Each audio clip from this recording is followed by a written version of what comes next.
नवीन नाशिक सिडकोमधील स्वामी विवेकानंद नगर राणीनगर भागामध्ये रस्त्यावर पावसाच्या पाण्याने खड्डे दिवसेंदिवस ठिकठिकाणी तयार झाले असून दुचाकी चालकांच्या अपघाताच्या प्रमाणात वाढ होताना दिसते। या ठिकाणच्या रहिवाशांना खड्ड्यांच्या समस्यांनी त्रस्त केलं असून महापालिकेने खड्डे बुजवण्याचं काम त्वरित हाती घेण्याची मागणी नागरिकांनी केली आहे। त्याबरोबरच सिडको भागामध्ये राणीनगर बस स्टॉप या ठिकाणी पिकअप शेड असून या ठिकाणी गवताचं प्रमाण वाढलंय, त्यामुळे विद्यार्थी आणि कामगार प्रवासी बसची वाट बघत असताना त्यांना पिकअप शेडमध्ये थांबणं मुश्किल झालंय। डासांचं प्रमाण देखील वाढलं असून सिडकोच्या ठिकठिकाणी गवतांच्या प्रमाणात मध्ये वाढ झाली आहे, त्यामुळे संपूर्ण नाशिक शहरात डेंग्यूच्या प्रमाणात वाढ होतीये।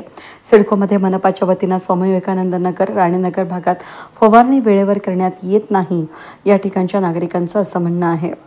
नवीन नाशिक सिडको महापालिकेच्या वतीनं खड्डे वेळेवर डासांची फवारणी करण्याच्या समस्या सोडवण्यासाठीच्या मागण्या नागरिकांकडून होत आहेत। नाशिक सिडको येथे हे जे पिकअप शेड बांधलेलं आहे या ठिकाणी त्याची अतिशय दयनीय अवस्था या ठिकाणी झालेली आहे। आपण बघू शकता की इथं एवढं गवताचं प्रमाण वाढलेलं आहे।